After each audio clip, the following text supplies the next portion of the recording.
What's going on, y'all? I had to come back and tell y'all about Tekken 8. This is probably the best Tekken has felt since I first started playing. It's wild because it gives you some kind of sense of nostalgia that I haven't felt with fighting games in a hot ass minute. I think the last time I felt something like that was with Soul Calibur 6, and that was a special case apart from Tekken. But just straight out the gate, raw fighting games, I'm telling you, this is definitely a game that you don't want to miss out on if you're a fan of fighting games or if you're a fan of games with just fun content inside of it in general. Tekken definitely has some of the best fighting game content for single players when it comes to giving people bangs for the buck. And as far as the price tag, I definitely think this joint is worth it.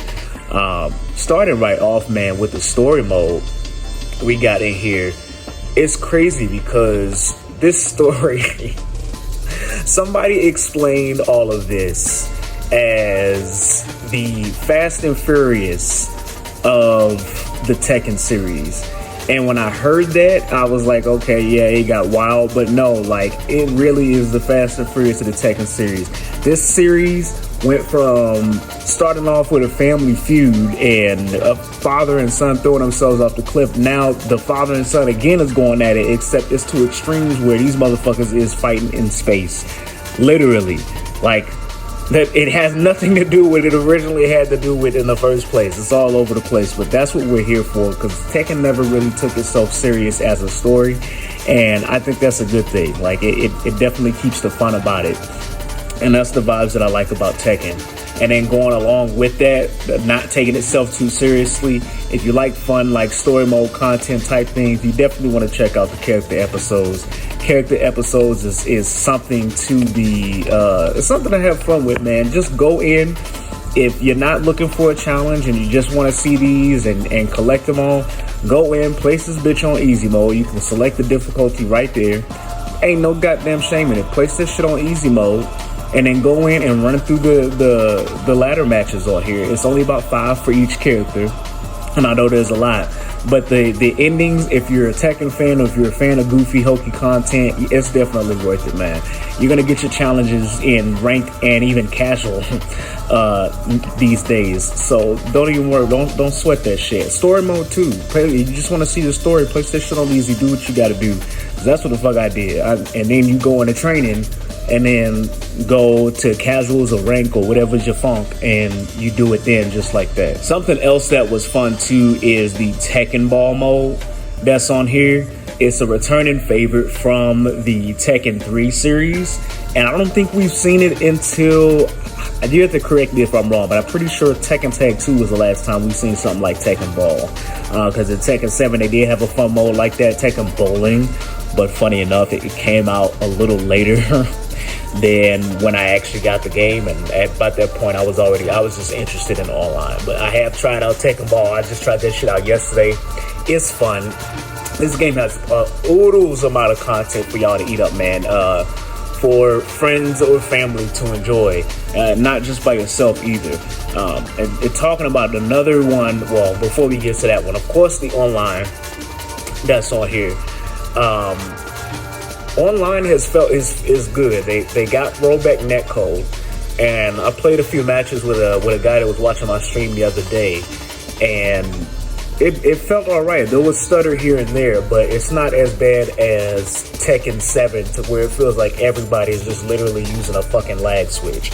It feels nice, and even with the lag, right, the most important thing is your controls responsive in this game, and something that I've been questioning in video games a lot, and maybe that's because I'm not a video game designer, is what's with all the delay in all of these goddamn video games. So when you press a button and only a second later that shit comes out, this game feels responsive. I mean, of course it's not immediate, like I don't think any game is immediate nowadays, but this game's responsive in an online mode. If you're definitely an online junkie, you want to try this shit out.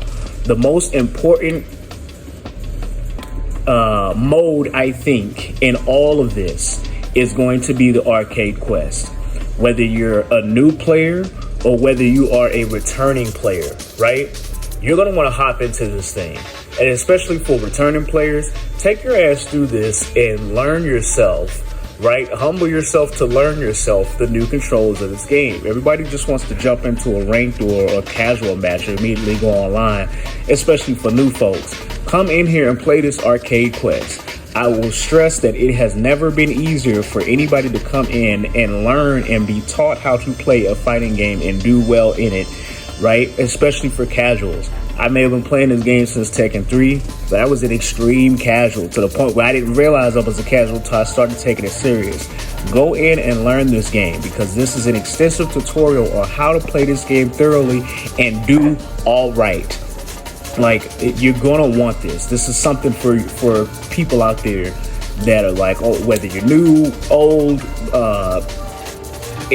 whatever the fuck, it doesn't matter. 10 years old, it really doesn't matter. Take your ass in here and get you some training on this arcade quest, and it's a little fun doodle too. Ain't nothing wrong with it.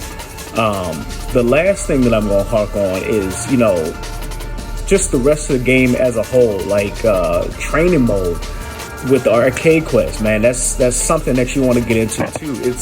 It's so crazy the budget they had for this game. I could literally talk about this shit forever.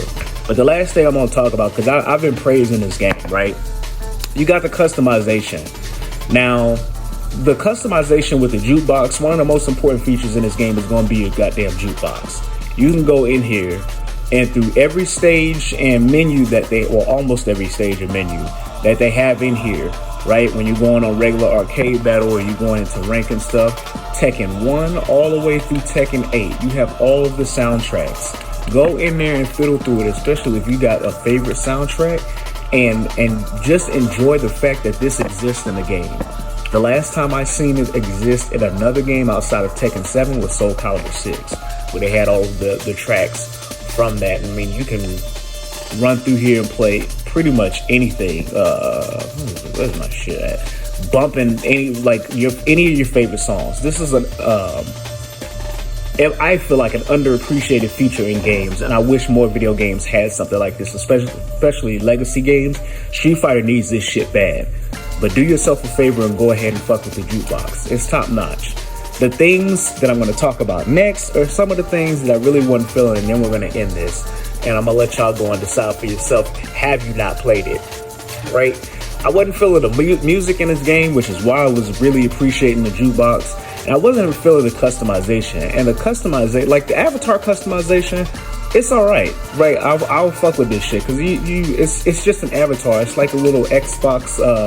You got a little Xbox 360 character that we used to use on the avatars back then, right? And you go through and you customize your shit to the extent of the options that they have.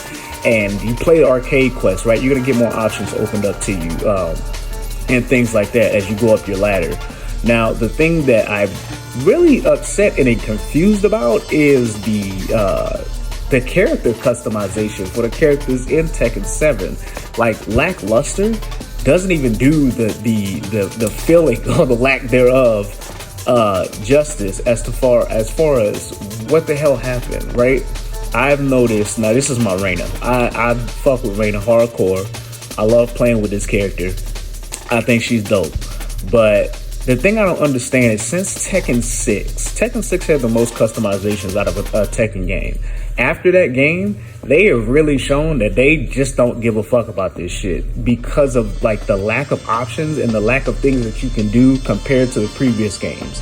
Now, granted, this game just came out, and as we all know, DLC is the thing, and they might come out with more DLC.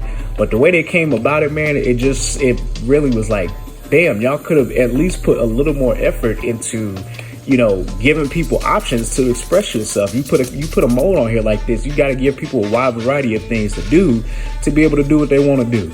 But I will say, those last two things that I commented on is not keeping me from playing this game. This game, I would give a 9.5 out of 10 and a 10 out of 10 if those other two things were top notch for me. Let me know what y'all thinking if y'all grinding this game, and please do yourself a favor and go ahead and get it. Peace out.